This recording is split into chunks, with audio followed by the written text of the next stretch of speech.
Welcome, please welcome to another episode of the Tools of the Trade podcast, your number one construction industry resource. Hear conversations with industry professionals to get the tools, stories, and advice that you need to set your career on fire. You are now streaming the Tools of the Trade podcast.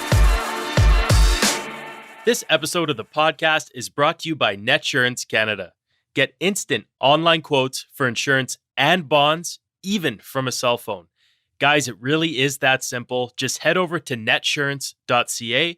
That's NETSURANCE.ca for all of your insurance and bonding needs.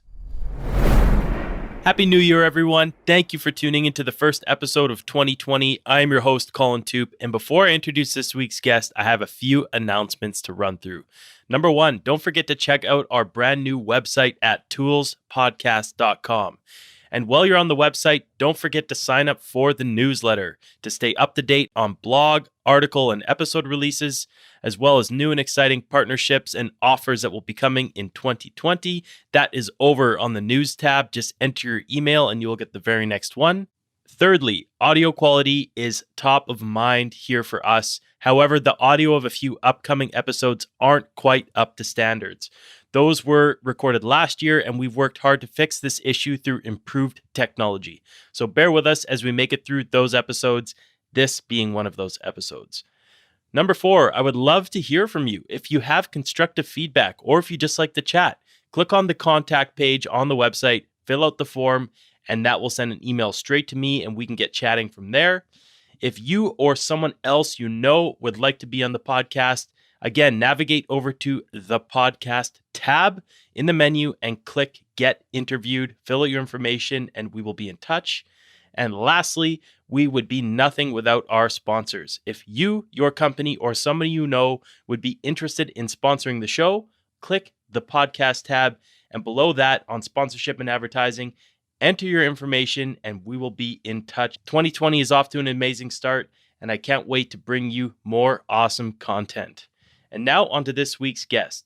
Last year, I caught up with Brian Williams, who is the president of Ashton Service Group. Ashton started out as a plumbing service company that has grown by over a truck a year for the last 33 years. Brian is an open book, and he went deep on everything, such as their background story, how they hold successful meetings, the step-by-step process their residential and commercial service divisions follow when services are booked, and how communication filters down from the office to the field. If you are thinking of growing a service division or improving your operations, give this episode a listen. And again, we have been working on improving our audio quality, but the content is well worth it, so don't go anywhere, and we will get straight into the episode. Brian, thank you for joining me on Tools of the Trade. Hey, you're welcome, Colin. I'm very excited to talk with you today. Yeah, as am I.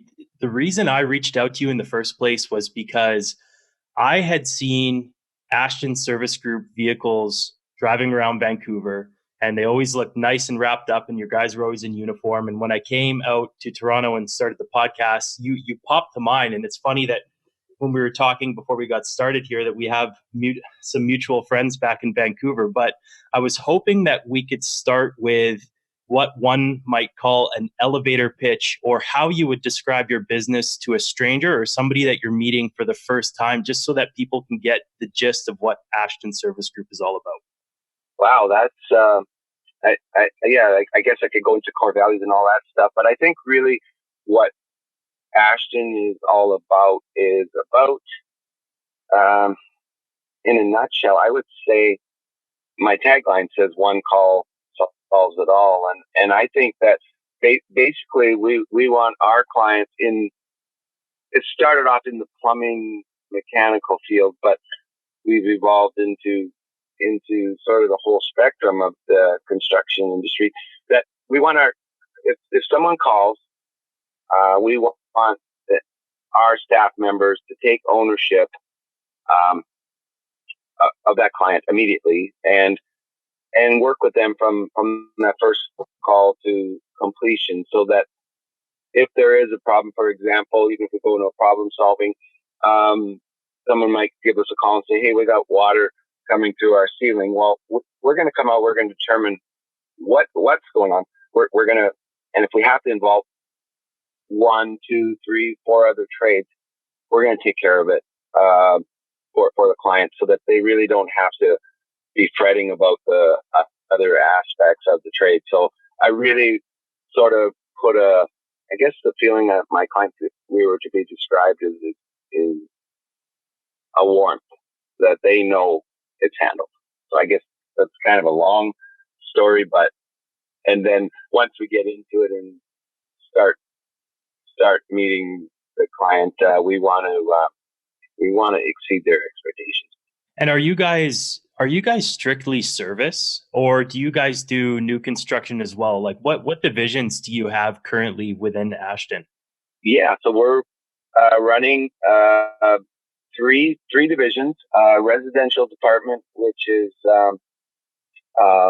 plumbing, heating, air conditioning, and that does a lot of boiler, AC, furnace replacements, sewer lines, drainage, any domestic plumbing. Then our middle department is our planned maintenance department for a lot of strata buildings, a lot of shopping centers, public buildings. We maintained City of Richmond's public buildings for 30 years under contract for all mechanical services. So we do a lot of quarterly reporting, and then our third department is mechanical contracting. So a lot of the business that we get ourselves from our mechanical inspections. So we're able to quote that in our construction side, as well as we do some design build work mechanically. A lot of right. We've just finished a number one fire hall in Richmond. We're doing a T&T bakery for Loblaws right now, which is probably our biggest job ever. We're going to keep 9 people working for a year, full mechanical service on that one. And then we have a small GC department that's not advertised, but we do a lot of tenant improvements for some government clients, as well as some shopping centers. And that's just the quiet thing, because we really don't want to get it too big, and we work with a lot of general, so we're not trying to cut anybody's grass, so to speak. Yeah, no, I hear you on that one. You mentioned that you want to be one call that takes care of everything for your clients. And have you done that by establishing relationships with other contractors that you have found yourself needing when you go into a client's home? Because from my experience, that is a rare thing to find amongst service companies. Typically, I'm painting with a broad brush here, but I don't think a lot of people are able to go in and handle the entire situation like that. A lot of people will come in to address the issue, and then usually they'll say, hey, by the way, I may have to make some drywall incisions, or I may cause a bit of damage, but that's not something that we include under contract here. You're going to have to source that yourself. So do you do that through establishing relationships with other people in the industry? We sure do.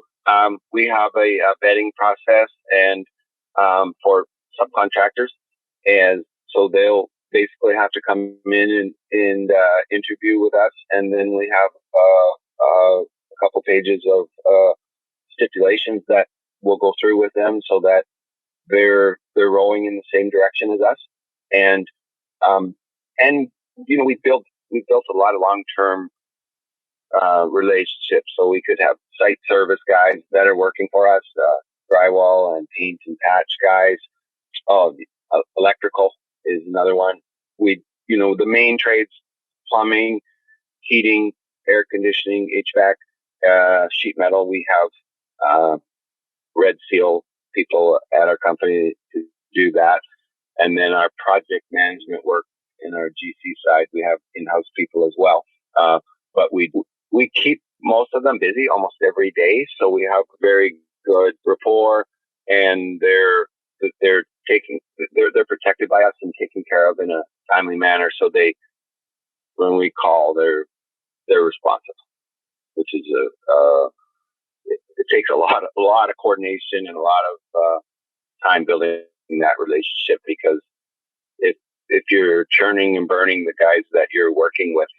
That's the image that's going to hit your client too, and that's not what we're all about. Yeah, absolutely. That definitely makes its way down to the client, and I've seen that before, and I've been ground into the ground by other contractors. I've also been on the receiving end of some great ones like yourself throughout my career. But I wanted to, before I get into a few things that came to mind in you saying that, especially coordination, which is a big one, I wanted to reel it back a bit, and I wanted to know what made you decide to take the blue collar route, so to speak, when you were younger and get into trades and specifically choose the plumbing route?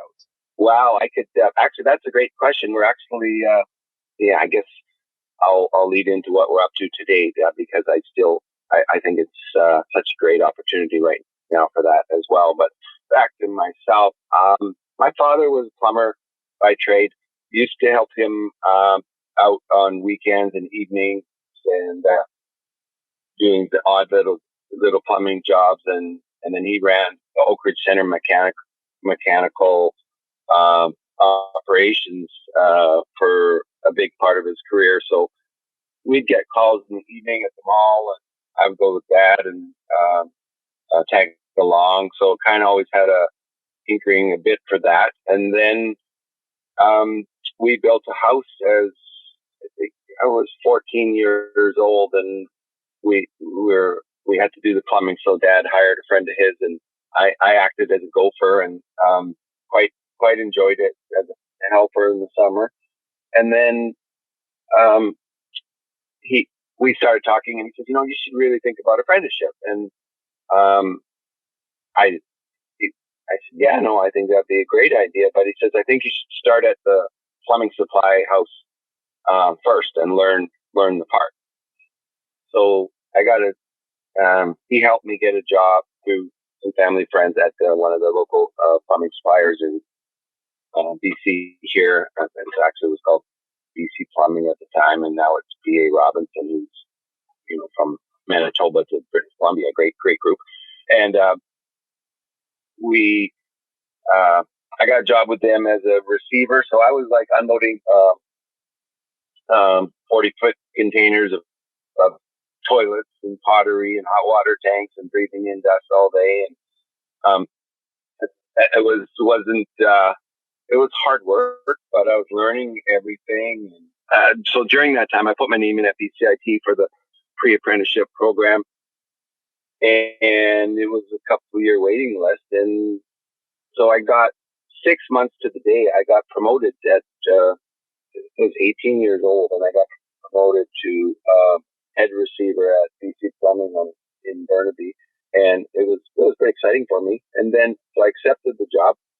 And then about noon, I got a phone call, I think it was from my mom, and said, hey, this is on a Monday, BCIT called, and somebody didn't make it to the 22-week program or whatever it was, the free app. And you start tomorrow. And I was like, oh boy. So I had to go and let them down and say, look, I got this opportunity to go to trade school. So I had to jump that day. And but I'd say probably the reasoning would be probably I'm 57 years old this year. Back then, I think, well, first and foremost, my parents couldn't afford university, and kind of was just a natural progression. And academically, all I cared about in high school, I got my first job like at 11 years old, and bought my first car at 14, second car at 15. I had 2 cars even before I had a license. And all I cared about was making money. And I was working full time at a hotel as a banquet waiter, room service waiter, and bought my first house with my wife. I was 18 years old. And then we rented it out. So all I cared about was, I was raised really poor, and all I thought about is how can I not be poor at the end of all this. So for me to go the trade route was the fastest route for me to get some traction, I think. And academically, I went in to the pre-app and I struggled with math. So I got a tutor. I just squeaked and passed math because I looked at it like, okay, if I don't pass this, I don't have a career. And so what I did is every Saturday, after I'd finished pre-app, every Saturday I would go upstairs in my parents' house and set up all my books from pre-app. And from 9 till 12, I would redo all the exercises and math that I learned in pre-app. And then when I went back to second year, which was the hardest year of school, we had the exam the first day, and it was all math again. The next day came in, the teacher said, well, what I do is I read the top 5 names of every cast. So when it came back the next day and he goes, Williams, and I'm looking around the room like, oh, there must be a smart guy in here. and it was, I think I got 96 or 98% in second year. And then I would do that in third year as well. So that just, so between second and third year and then third and fourth. And I would just do that studying each, like I just memorized it enough so that I just knew the formulas and stuff like that. So, and I guess I probably could have done that in university because I do feel I have an MBA now from all the courses and things that I've done. But I've kind of picked up my business side on the back end of the career. And my goodness, I keep telling all the people at BCIT and all the trade schools is like, come on, combine this, teach these guys what a debit and credit is and read a balance sheet and learn what it costs to run a truck, because a lot of guys can plumb, but they can't run a business.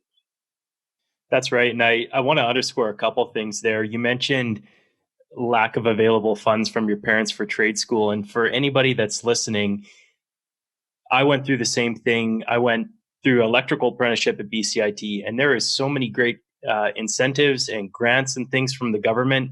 And if you excel in school, there is the benefit of being laid off from your employer when you finish 1 year of your apprenticeship and you go back to school. You actually get paid by the government to be in school, and you do get subsidization from the government to take the class. So for anybody that's listening, it is a great avenue to make a great salary, have a great career, and also avoid the pitfalls that so many other people do when they take on a university course. They get student loans, they go into debt right away, and they spend the first bit of their career paying it off. And I was the same way. I had money in my pocket from day one when I was younger, and I started working, and then I got into laboring for a construction company, and then I got into electrical, and I always had money. And I would always go visit my friends who were in college and were eating mac and cheese and doing the whole thing. And not that they're not successful now, but it's a good way to shortcut and leapfrog a lot of those problems that people deal with going to university. Oh, 100%. I think it's that's when you asked me this question a couple of minutes ago, that's where I was actually going to start, because I just actually we developed the program at the company through one of my peers in industry out of California. Him and his brother started a thing called Ride and Decide, and so my son and I took a look at that and said, hey, we can build one of those for ourselves. So basically what we've done is we've created a video through a company from down stateside as was up here for a week a few months ago, and we've got some really great videos now that are on our site, and we've got a video that we're going to be giving to all the high school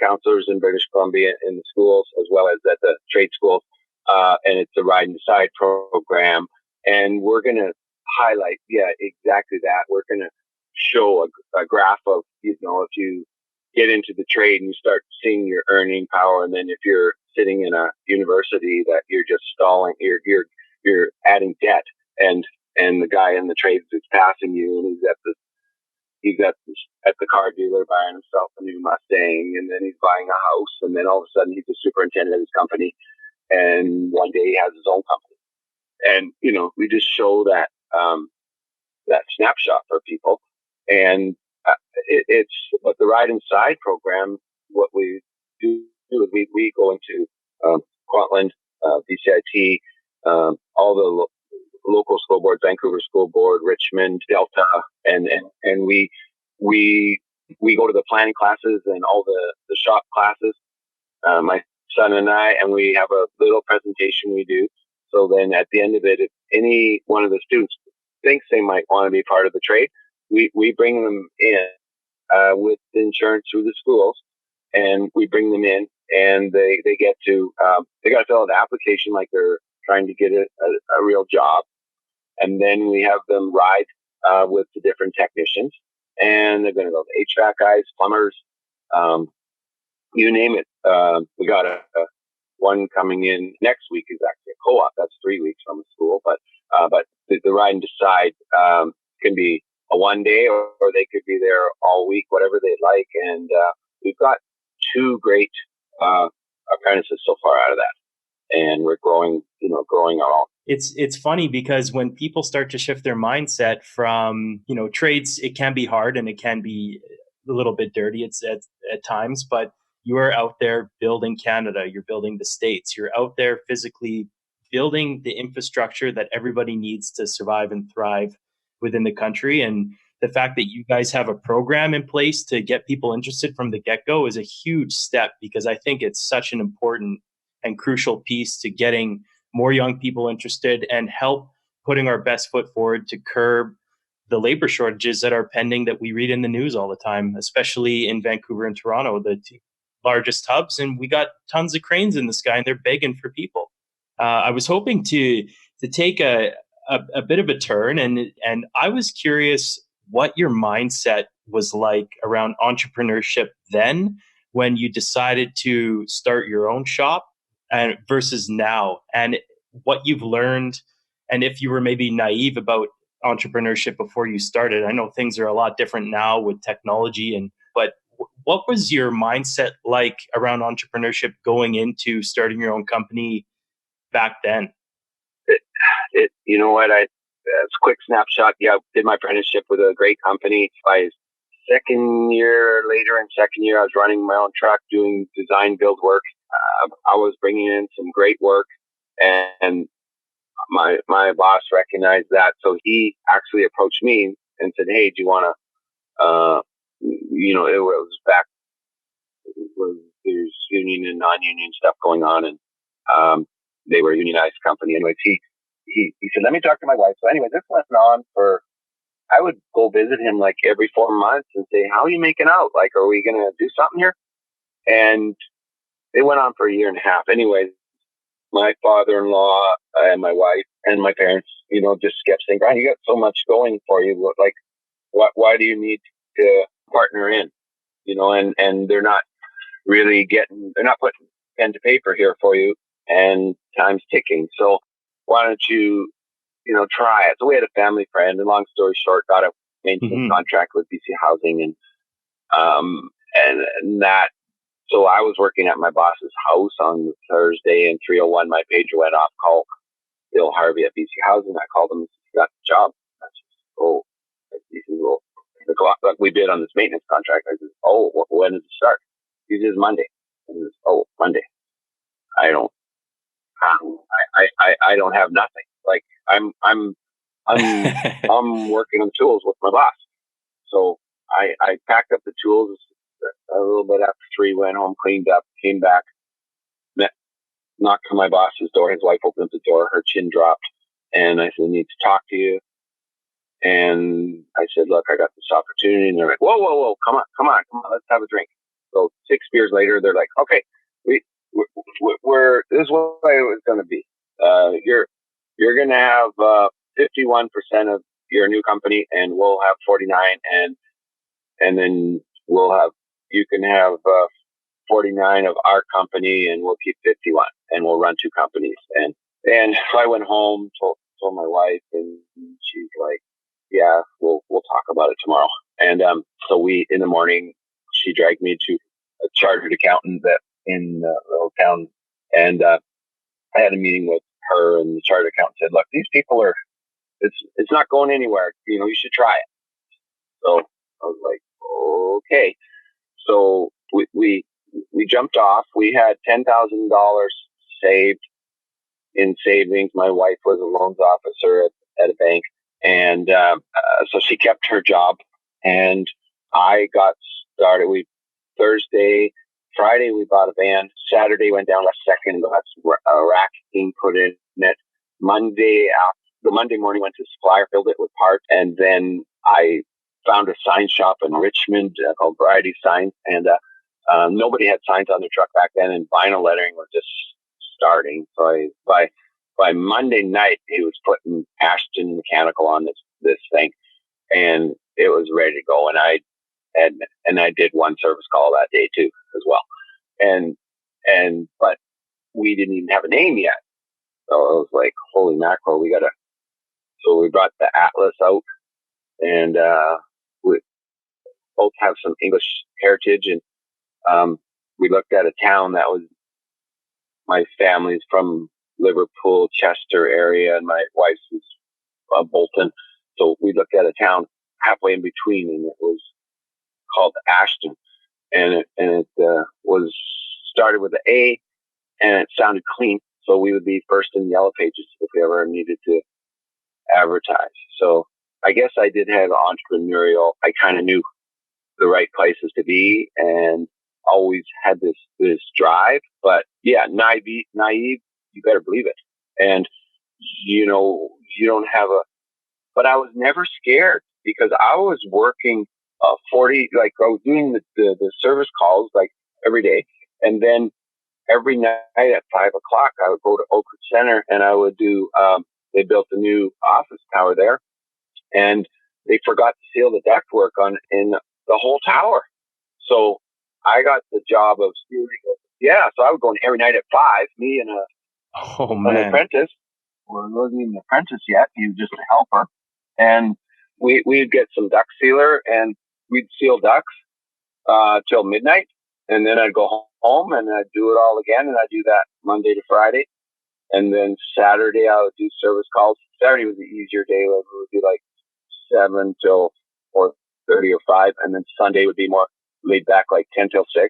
And I did that for 2.5 years. And first year I made $250,000. So I was like, but we didn't take a dime out of the business. We just lived on my wife's wage, and just started, slowly reinvesting, buying equipment, and adding. Like, we've just added one truck. Our theory's been one truck a year since we've been in business. So we've kind of eaten that up in the past couple of years. We kind of exploded, but yeah, kind of. So I guess I've always had a bit of a entrepreneurial, but there's been a ton of luck. And in retrospect, today, if you could get some mentorship, some business training, join a best practice group of some kind. So you're surround yourself with peers. Don't have to be even peers from your same city. I'm in best practice group based out of St. Paul, Minnesota, and smartest thing I've ever done, because you're just sharing every day, like 7 days a week. We're on. Yeah. Everyone wants to see each person succeed. So we're all just open our shops up to everyone, and we're the same for us. I can go to any city and say, hey, I'm coming to town, and there's always the shops open for you, and usually have a supper that night with the owner, and they just want they want to learn from you, and you want to learn from them, and you're not competing with them. But even here, I've got peers in my best practice group now that they can come and hang out all week. I don't care. Like they're from local guys too. I don't care. Like I want people to understand what it takes to run a business, because not every day is sunshine. So you got to be 80% structure and only 20% shiny objects. Because if you don't have your structure, you're not going to be around for too long. Where do you see most people go wrong in the first few years of business? Oh, yeah. They say if you can get through your first 2 years, you got a good chance of making it. I think we do it with new hires, even when they come in calling us. We do a one truck exercise. So we just say we give a guy a piece of paper, and we say, okay, you're starting your own company. Put some figures down. What do you think it's going to take to run your own company? Just one truck. And I leave them alone for half an hour, and come back, and nobody's ever got it right. And, you just sit there and they'll say 100 grand, might say 125, might say 75. And I'll say, well, where's your salary? Well, what do you mean? Where's your salary? Well, I said, don't you need a salary? Well, I'm going to be rich. I'm working for myself. I said, so, and I've heard it so many times. Oh, like yeah. They don't think they need to pay themselves, and so then I'll say, okay. And then you're working in one area of town, say geographically, it could be in one town, and you're changing someone's hot water tank. And then Mrs. Jones calls you 40 kilometers across town, because you say you service all neighborhoods, and she's got a backing up drain. And you say, well, I can't get there till tomorrow.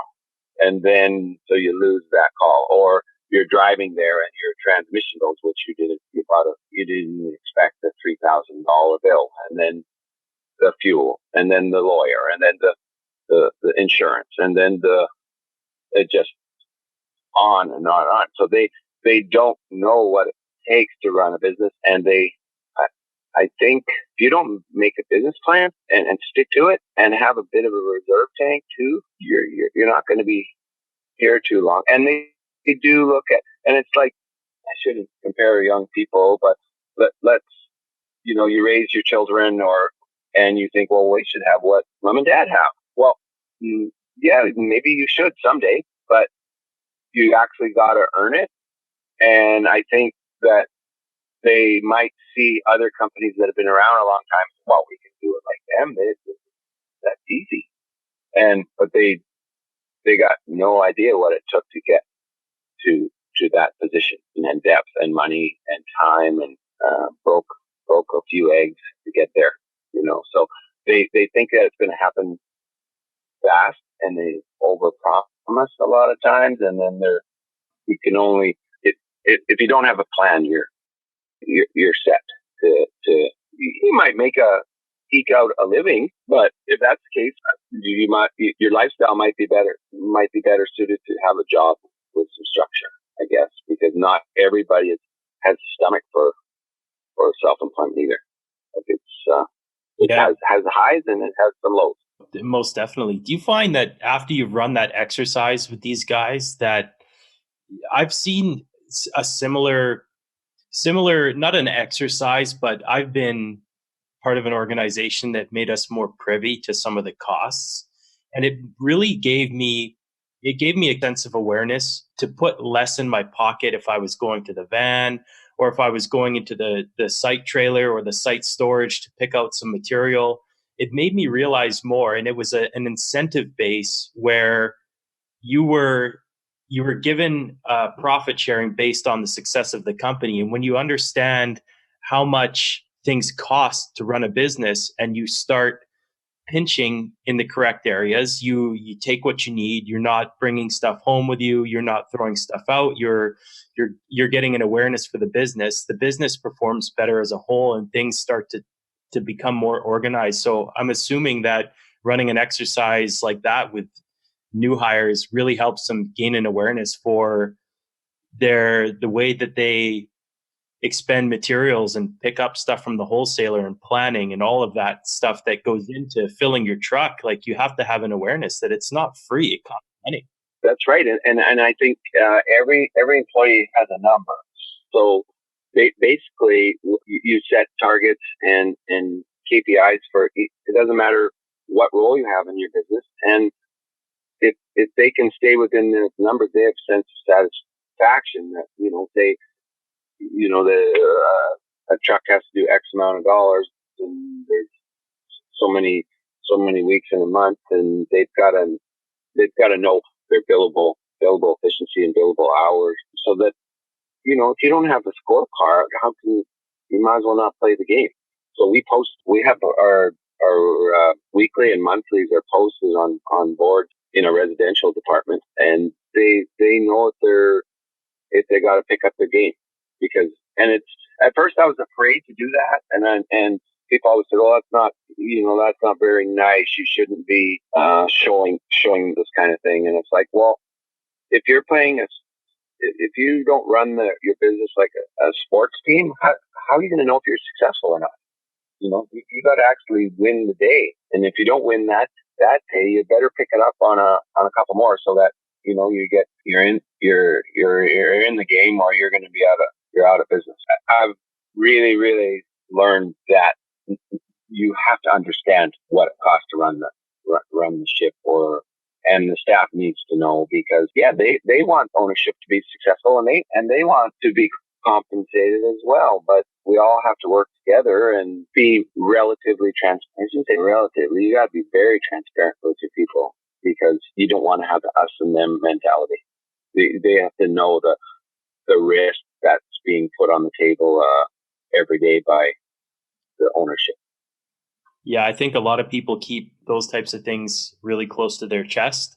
And then that sort of mentality filters through your staff. You don't have to tell people how much money you take out of your business and put in your bank account, but they need to understand the basic fundamentals, so that they understand why the business operates the way it does, why you charge what you do, and how you can best deliver for those clients. Yeah, no, I think, and then I've learned a lot. I've had, even recently, one of the guys came and said, "I wish you guys were a little more transparent here." And I said, "Well, in what way?" And I kind of got my back up. But when we really got into it, he said, "Well, I don't think this one area of the business is doing very well, and I think we're floundering here, and why aren't you doing something about this?" And meanwhile, we had just spent about 6 months with a business coach and a consultant. Like, we were just drilling down on this idea, and we finished the process about a month ago, and it was something that was going to affect all departments. And I was under the assumption that it had been rolled out by the manager. So I was like getting upset. I was like, "Come on, we've got this whole thing that does this, this, and this." And he goes, "We do?" And I go, "Well, yeah, because this guy actually came to me about it. He's the guy that started it all." And then now he's saying, "Well, I never did anything about it." And then I was like, "Yes, he did." So then I got a hold of 3 of the managers in the company. I said, "Did we talk about this system to everybody? Is everybody followed by all, shared by all, followed by all?" And no, we're just waiting for so and so to get back from his vacation, then we're going to do it. And I felt really bad. Told the guy that I was actually meeting with him in the truck, because we had a little bit of friction. So I drove out to the job site and popped him in my truck, and I don't normally ever do that to anyone. But I cared enough about him, and I said, "What's bugging you?" And then when I told him that, no, this is all ironed out, and "Oh, this is so great." And I said, "Well, it's great, but it's not great you didn't know." So I took the fall for it, because I'm the leader, and the leader takes the fall no matter what. But I learned from him, he might have, when he said, "You need to be more transparent." I'm thinking, just like you said, you don't need to tell him what's coming out or anything. But his idea of transparent is, "Well, what are you doing about this? Why haven't you done anything? We talked about this." And meanwhile, this has been a big company rock for quite a few months, and we got it done, but we didn't share it to all, and we failed. So what did you learn about having conversations and keeping open lines of communication with your staff from that? And how do you guys approach that? Do your guys come into the shop every morning? Do you have regular scheduled meetings with them with specific topics? How do you guys address that aspect of keeping those types of things abreast in conversation with the field? Yeah. So we have weekly check-ins with each employee. So they have a 15-minute check-in, as well as weekly check-ins. And then we run a system in the business based off, it's called the EOS system. And it's based off of a book called Traction. Actually Get a Grip. Actually is a book that it goes off of first. Is a fable. The EOS is the entrepreneurial operating system. So basically what it is the whole business is run off of it. So we have a management team that meets every Tuesday at 9 o'clock on time. If you're not in the meeting by 8:55, don't come. You got to be there right at 9 or you're late. We don't want any chit chat. And so we start off with good news all around. So each person has to say something good about their personal life and their business for the week. And then we go around. Then we have our scorecard, company scorecard. So we have like 8 performance indicators that we share for the week. And then we have gap last week's meeting.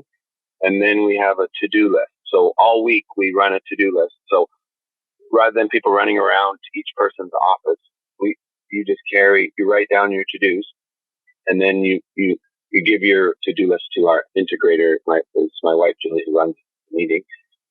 And we put the to-dos on the whiteboard. And then we have 45 minutes of discussion on the to-dos. And 90% of the to-dos get to done, so they're over with.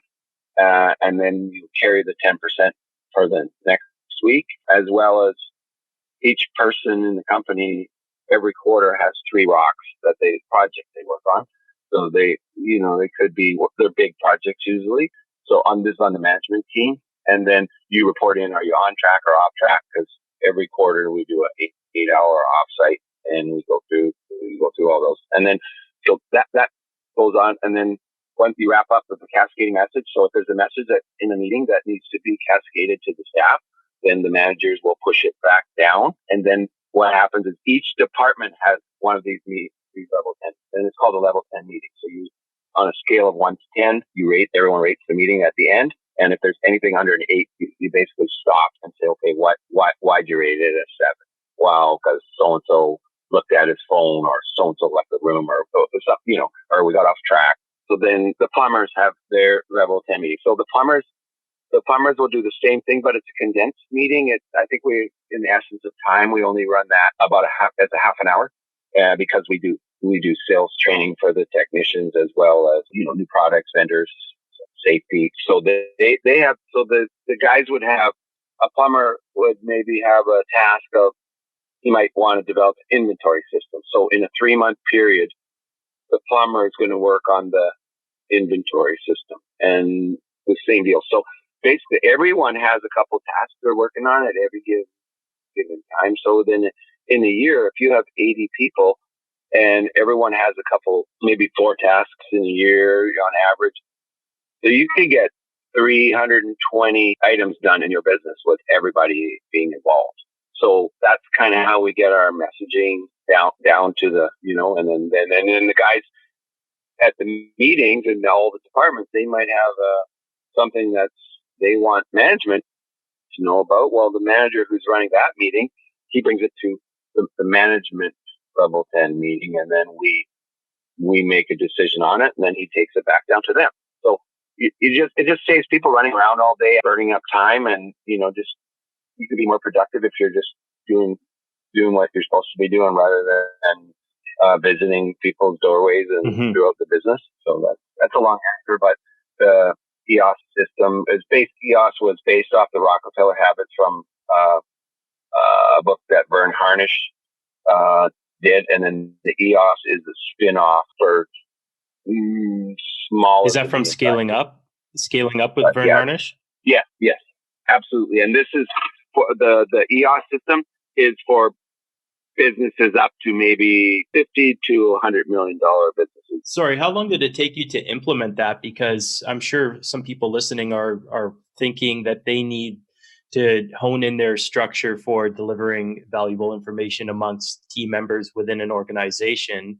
And this isn't something that can happen overnight. How long did it take you guys it seems like it's quite a well thought out process. How long did it take you to roll that out into what it is today? Formed a management team. I had them all read Get a Grip. So they all read the table. And then we hired a facilitator. And the facilitator came in and helped us with all our core values and everything and our roadmap. Then we rolled it out into the masses. But we probably hit the ground running. Oh, I bet you if you had a facilitator and your management team was on track. I mean, we got our org charts done now, job descriptions, processes built, everything with this thing. And we're 3 years in now, but I bet you within a couple months we were getting some traction, so to speak. Use the word as a fun, but yeah, we were. And what has that done to your bottom line in terms of profits? Do you notice that on your profit and loss sheet? Yeah, we're climbing up. Probably this year, if you look at the whole thing, at least 2% so far. Wow, which is a lot of construction companies are running on 2%. yeah. I mean, it costs them a little money to get it, and it just puts the structure, and it puts in, like, you have an employee that needs a talking to. It has ways that you can talk to the person with 30-day check-ins. So, by the third 30-day check-in, if you're not smartening up, that the third meeting is, they already know that things aren't working out. But, the first meeting, they have the opportunity to say, no, I'm going to work on myself. And then the second meeting, you can say, you've done great. There won't even be a third meeting. Or second meeting, you're still not doing so great. And they go, yeah, I know, I'm trying to work on that. I'll say, well, we don't want to have a third meeting. By the third meeting, they already know that they're not cutting. Mm-hmm. So they really, and it's no yelling, no screaming. It's like so open with them. It's like, no, this is where we call it GWC, get it, want it, and capacity. Yeah, and giving somebody 60 days to get their act together. I mean, that's more than any company is going to offer, and that the writing's on the wall by then. It's not even a conversation on the third strike. We've told you twice. You knew that when we booked the third meeting that things just haven't been improving. So I'm sorry, but for lack of a better term, and I've heard this before, you fire yourself. Yeah, and they we had one guy. He brought us flowers, a bunch of flowers the next day after we let him go. He loved working for us, but he just couldn't get it together, and it was really sad. Like, the guy brought in like bundles of tulips for everybody. It was like, he loved working here, but he just couldn't get to work on time, and just the basics of a job, and just kept trying to find out why he couldn't, and it'd be a flat tire, it'd be a this, it'd be a that. Like, it would just be a country song every time.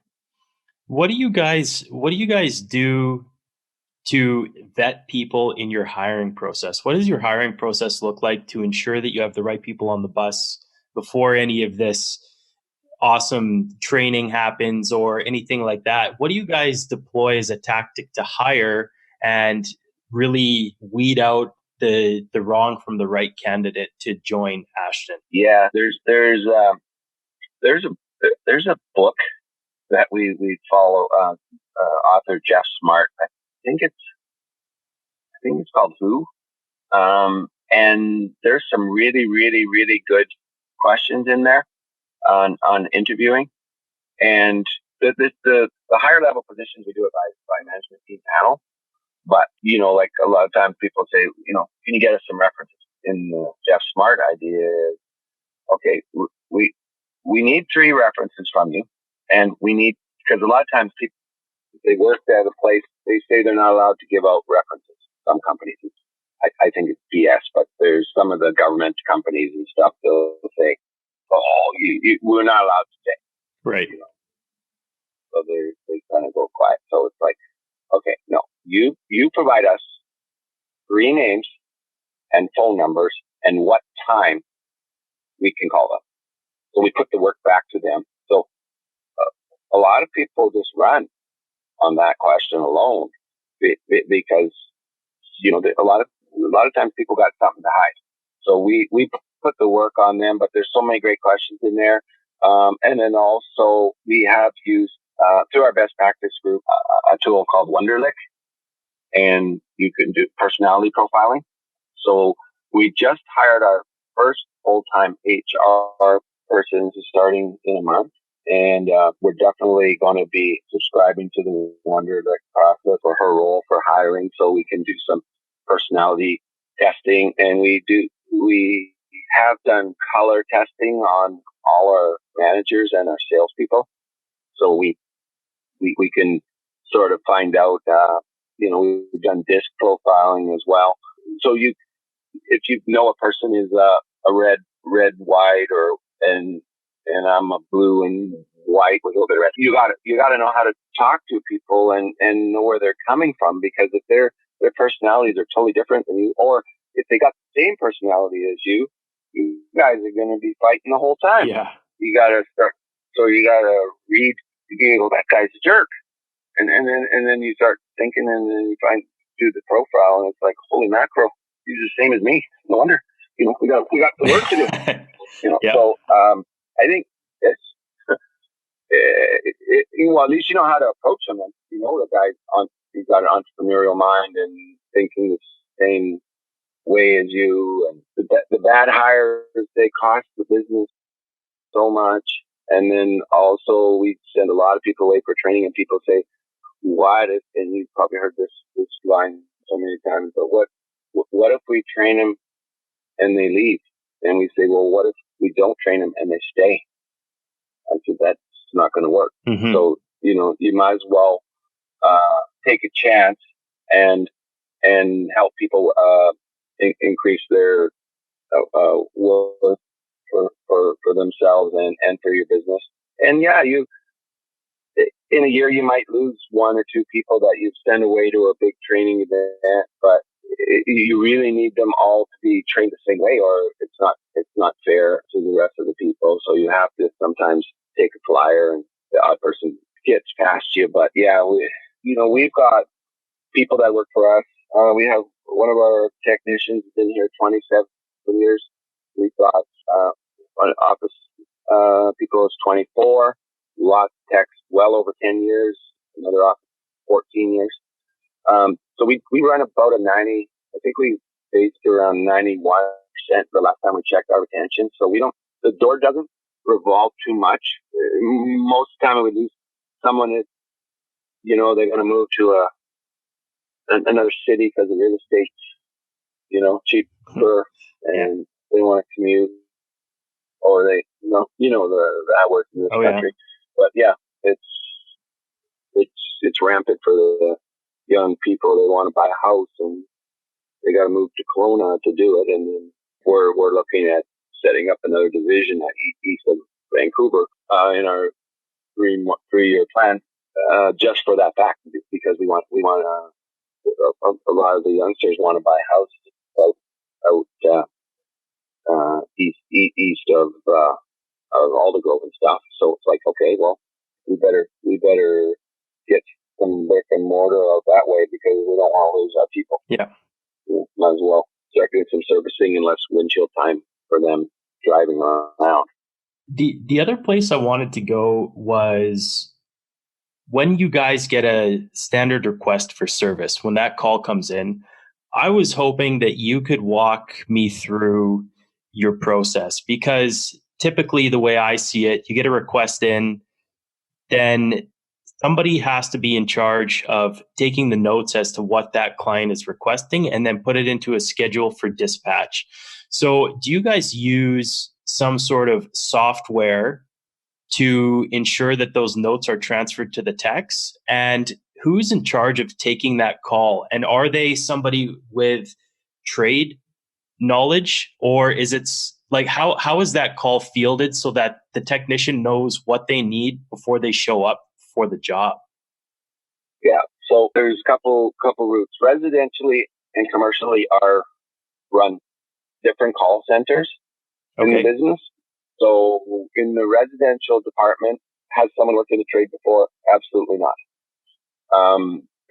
Best thing ever, because a lot of guys if you're an electrician and somebody's calling in and saying their extension cord keeps not working properly outside, and you're running around telling them to press GFI, you're just, you're solving the guy's problem, Mm-hmm. or you think you are on the phone, and the tradesman's always like, oh, I think I know what it is. Well, that's the worst thing, because you're driving there and you're thinking you're going to look for the GFI or whatever, and then you find out it's something else, or you change it and then it still happens, but you're sure that it's, anyways. That's how the tradesman mind thinks. So we have customer, we call them CSR, customer service reps.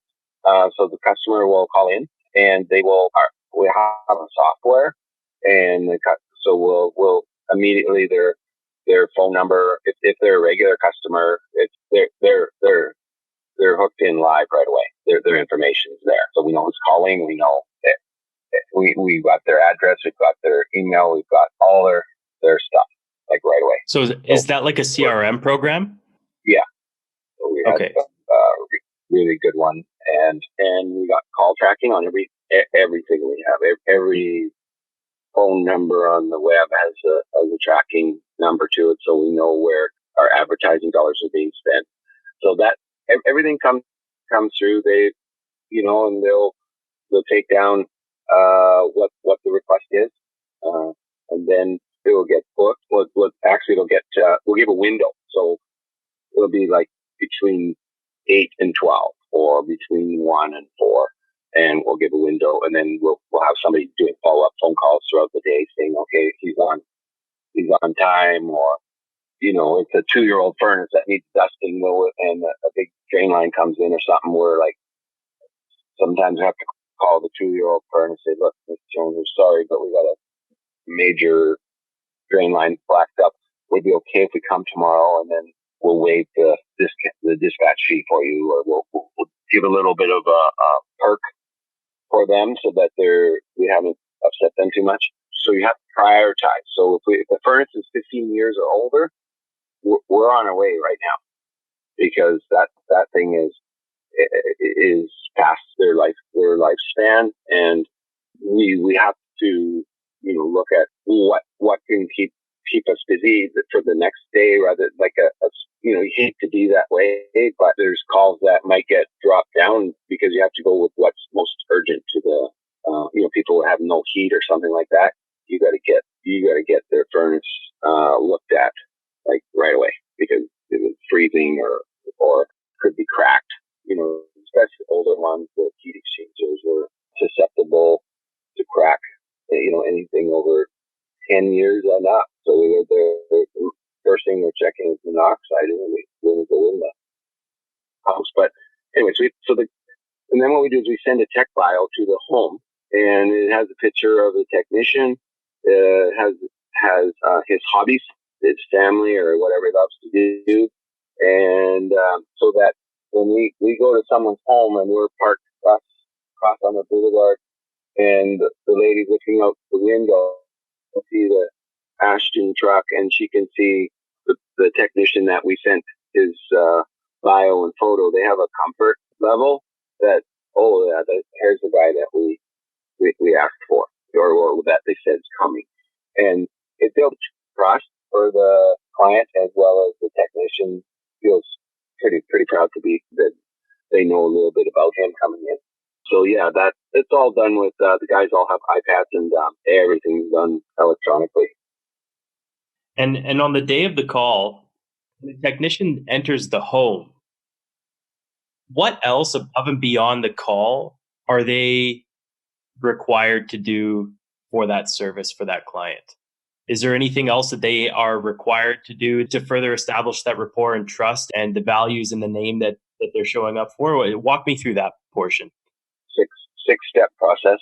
They find the best place to park. Most of the trucks are newer, but still, we rarely would go on their driveway. We would park out front. Then we'd walk up to the home, but at the same time, we'll be looking for maybe it's garbage day, and the garbage cans are out on the road, or their newspapers on the driveway, or the garage door might be up, and there could be a nice old Mustang sitting in there, or whatever. They knock on the door. They don't ring the doorbell in case baby's sleeping. They knock on the door. The customer opens the door. They hand them a business card and say, "Hi, I'm Brian from Ashton. Is my truck okay parked there?" "Yeah, that's great." "Okay, here's my business card." Just give me a minute. By the way, I brought your garbage cans in. I just put them off to the side. Is that okay?" "Oh, that's great." "Okay, is it okay if I come in?" "Oh, just give me a second," and then you put your shoe protectors on, and then then you enter the home, and then you might say, "Hey, that's a nice piano right there," and this is not like, this is honest stuff. Like, this is like, "Hey, I'm just trying to at least get a rapport. You want to be an equal with your customer and go through this process together. Then we have a system how we figure out. I see we're here today to look at the furnace. Do you know where the furnace is? You know what? I don't. He says, well, maybe we could look together. Or yes, I do. Well, where? Would you mind showing me where it is? So then you go and you just work with them and just say, look, what we're gonna do is we're gonna have a look at it. I'm gonna do a diagnostic on this thing for you.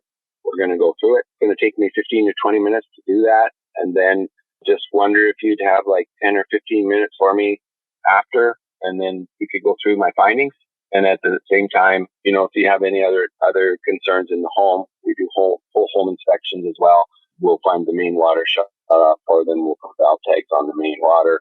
We'll find the main gas. We'll teach them how to turn things off in emergency. We'll go through the whole place. But once we get our findings, we go, okay, if we sit down together and we'll go through it. So they say yes.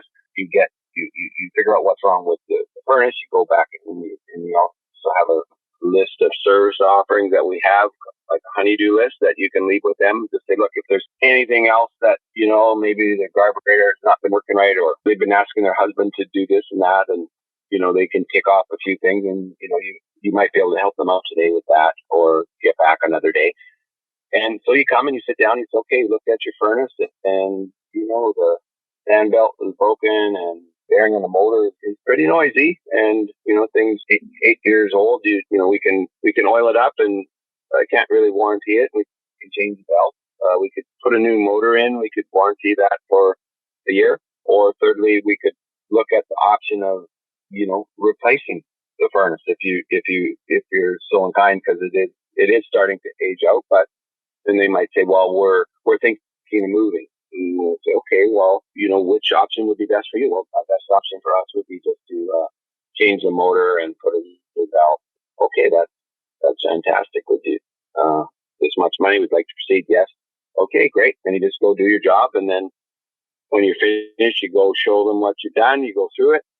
There's a lot more to it than that, but just sort of the customer then can go and can work on out in the garage and work on their car or watch TV, and they're not worrying about the clock saying, oh, how much is the plumber going to charge? And everybody's cool with it, because it's just like going to the car dealer. They talk to you up front and you go through what they're going to work on. So when you show up, you're not having a hemorrhage. And we just want people to say, yeah, no, we've given you 3 options. We've chosen this one and we're good with it. So that at the end of the day, if her husband comes home or her wife comes home, they've bought something and they go, why the heck did you do that? Why, and then you can basically stand proud and say, look, we went through all this stuff, and he or she chose the motor, and that was, well, I want a new furnace. Okay, well, you know what? Here's what we'll do. We'll just scrap that call. We'll take the motor back and we'll give you a furnace. We just try and be like so transparent that whatever you want. So you're not getting that phone call later in the day saying, oh my goodness, this was crazy. You shouldn't have changed this. It's like, well, no, but we have to do our job so well so that you're not dealing with price complaints all day. And that's right. Upset people. And that's one thing we really, really work hard on. And we want to charge by the job, not by the hour, because we want people to be satisfied, and we have to keep the lights on. Or if we're not here to service them on Christmas Eve or Christmas Day, what good are we? So it's kind of, it's got to be run properly. That's right. And do your techs collect the money in the field, or is that done through the office? No, in the field, 100%. And it's done back through the software. So if it's a credit card, it can be credit card or Interact. It can be dealt with immediately. And then check and cash. So check and cash would be brought back, and they're fixed on you by the shop. And getting back to the commercial side of things, I am guessing you have a similar approach when you're getting a call for some sort of commercial maintenance? Yeah, we do. We have a customized software for that. The residential department is a bot software. This one we built with a programmer for 2.5 years, and it's like an Uber system. So basically, my technicians can choose their own day, so they can they have to work 7.5 hours, but they can look on the screen and say, I'll take this one and this one because it's, it's close to my home, or my kids got soccer over there and later in the afternoon, so I'll take that call. And it's really kind of, we're new at it, but that's the ultimate goal for the end of that one. But yeah, no, there's the same deal. And my customers can book, commercial clients can book online, so they can book their own call, as well as they don't have to phone in and say, hey, did you go over to the such and such mall today and work on rooftop number 5 and get that compressor changed? They can actually go on the software, and once the technicians entered his input onto what he's done, it's live. So they're not waiting for the report. Like it's in real time. So they just love this. And then say if the guy's at rooftop number 5 and the compressor's gone, he has the autonomy to call the property manager from the roof or email him and say, look, the compressor's gone. Do you want to swap it out, or do you want a price for the new rooftop unit? And so we give them a lot of leeway to kind of work somewhat independently, which is pretty neat. It saves a lot of admin time on the back end now in the coding in the office and everything. Yeah. So that's pretty special too. So we got 2 different ways, but similar. Yeah, I can see that. It looks like you put a lot of time and effort into that, especially on the commercial side. Yeah. I know that when you first started out with Ashton, your wife was there beside you, and now she's still in the company. So she's been by your side the whole time, I take it? Whole time. Julie's done all the payroll, I'm so glad you asked that. The payroll, HR, everything, and decisions on the prop, and the building and everything alongside with me on that. She runs the weekly meetings, the EOS meetings. She's the integrator, and I'm the founder, visionary, they call it. And so the integrator so everyone has a vote. So it's not like it's run by Julie and I anymore per se, within reason. Like if there's something that's really, really near and dear to our heart, they better have a real good reason to not want to do it. But, for the most part, we let democracy take over. And it was hard at first when we first got it in, but her and I have enjoyed that. So she's got the HR lady starting in a few weeks here in early November, and it's going to free up probably 60% of her life. And I couldn't be happier, and she can't be happier either to get this going, because we've been 30 years eat, drinking, and sleeping in this place. How do you manage working 33 years beside your wife? I'm sure that it sounds like you guys have a fantastic relationship with each other, and that is awesome. But what advice can you give somebody that may be in a similar position, that's going into business or is in business with their significant other, whether that's their wife or their husband? Like, I'm sure times are tough, but what do you think are the top 1 to 2 things that have allowed you guys to maintain such a successful and happy relationship? In hindsight, and I'll be perfectly honest, her running the business was not her first choice or lifelong dream, and for that I really, really, really appreciate her. So I would say that your significant other really, really, and she's been in 110%. Don't get me wrong, but I have seen other business owners that I know through groups and stuff, that their wives absolutely, or their spouse absolutely wants nothing to do with the place, but they just do it because, and they don't get along, so they're struggling outside of both sides of it. So with Julie and I, we knew we wanted a better life, and it was enabled us to her be at home to raise their children with we had nanny in the house, but Julie was able to go to all the sports days and have lunch with the kids and breakfast, and it was a real special thing. And she's in the background, so people don't really see her out front, and she's really, really good with that.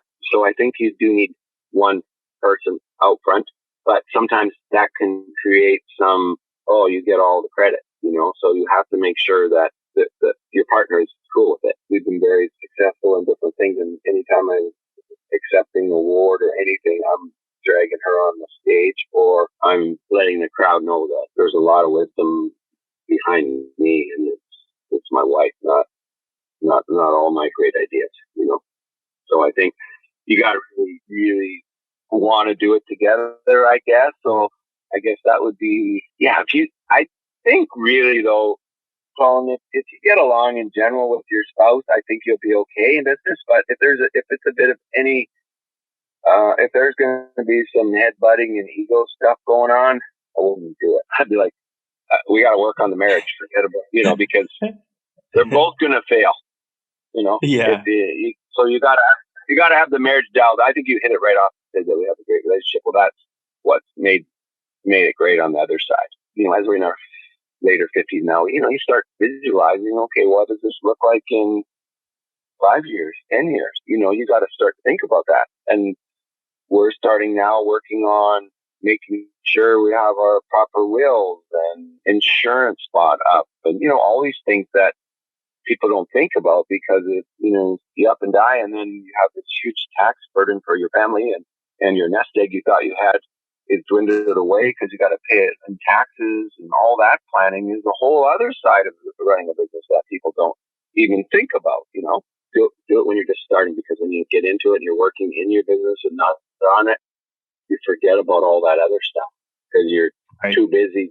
I gotta go unplug that drain or put that water line in, or got to get a crane over there. We got to put a new rooftop, and you're not worrying about the foundation, and because it's no big deal. I'm 20, 25 years, 26 years old. Why do I need to worry about that stuff? I'm 57 now. I better worry about it. I'm lucky I haven't popped off between now and then. But for anyone who's in business that's listening, let's make sure we got our back end stuff ready, because we don't know, right? Yeah, you don't know, and you need to have a plan for the company as you decide to exit as well. You can't just up and leave, or you end up being 65 and you're like, oops, I don't have anybody to success this operation that I've spent my whole life creating. And I've seen so many people fall into that trap. Yeah, no, and we're really fortunate that our son has a psych degree and a business degree, and he runs the residential department, and he wants to be here. You mentioned that you're a part of these associations, and as we kind of start to wrap up here, how can people find more about the business and education side through these associations, and how do you recommend people take a look? Or maybe you can mention the one that you're a part of again, just so that people can look into it a little bit further. Yeah, there is quite a few out there. I was in one for 14 years. I was a board member of one, and it was based out of Falls Church, Virginia. It's called the Quality Service Contractors. And that sort of for businesses, maybe I'd say 1 to 10 trucks kind of thing. Okay. So if a guy is just getting started, that would be a really good spot for them. Okay. And anything under $1.5 million in revenue down, I would say that is a fantastic place to get started. Yeah, I would recommend anyone go to just an information session of theirs, just to see, you get a business coach, you get a marketing coach, you get a call center coach, you get a room coach. Like, this is like, it's like having a franchise kind of thing. There's a roadmap of a lot of stuff that's already proven and done, and you don't have to reinvent the wheel.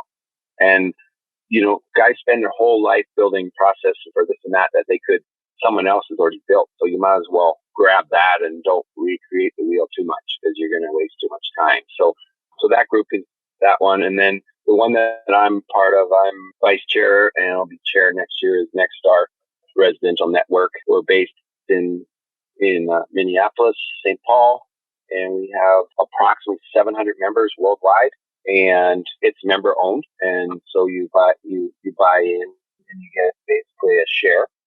And yeah, we have 2 weeks ago we had Jim Collins speaking at our event in San Antonio. We had Michael Goggins, is it, that real fit guy? He was there. Navy SEAL guy. He's like amazing.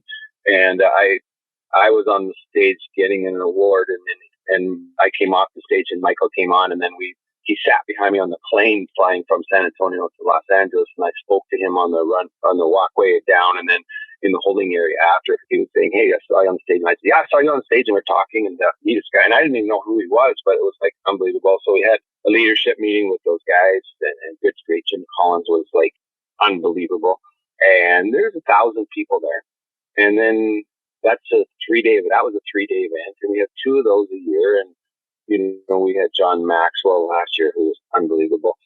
And then we have opportunity to go to St. Paul. We have 2 floors in St. Paul of training center there that we send our employees there for service system training. We send them there for service manager training, HVAC training. We have all modules that we can train guys online to become an HVAC tech and a plumber probably within a year and a half. So in conjunction with the Red Seal here, I would do both, which but they'll teach them how to run a business at the same time. So that's in the group. And so you have territories for this, and you're only allowed so many companies per population base.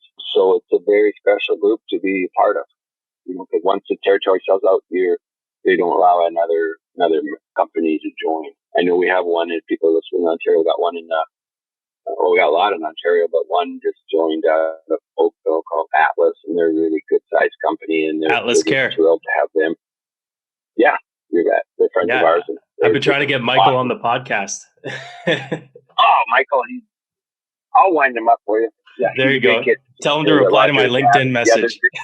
Okay, I'll tell him. But yeah, I'll tell him you talk to me, then he'll talk to you. But yeah, no, he's a really smart young man that he's taking it on over there too.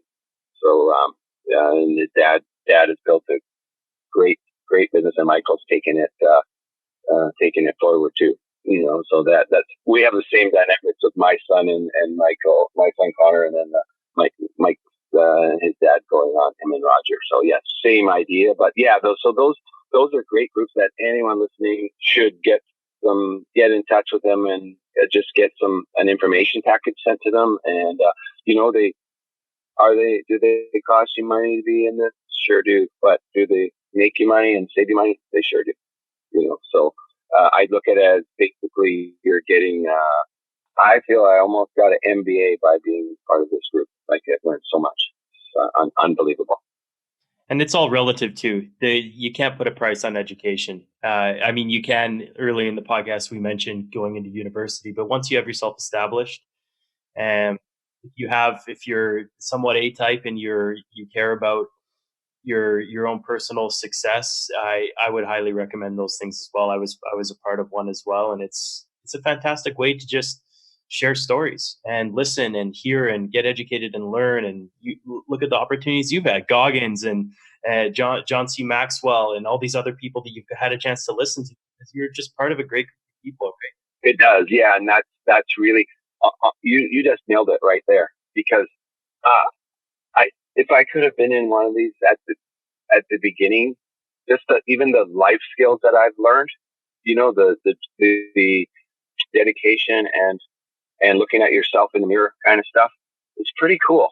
Like when you start doing self work with some of those motivational guys, it's like, holy mackerel! Like I gotta work on this and this, and we're not all perfect, So I think the next star has become a extension of family to me and my family and the people that I know in cities now, and my family that if we go to different towns, we're going to their houses for supper. I went on a Grand Fondo in Sarasota with a couple guys last year, and then back to their house for dinner. And this is just priceless stuff, or sit down with the guy that was doing $45 million in sales last year. I had breakfast with him twice in his penthouse suite in Marco Island last year, and he'd come visit our company prior for a couple hours, met my management team, and he proceeded to go through each employee of mine verbatim what his take on them and what my business could use.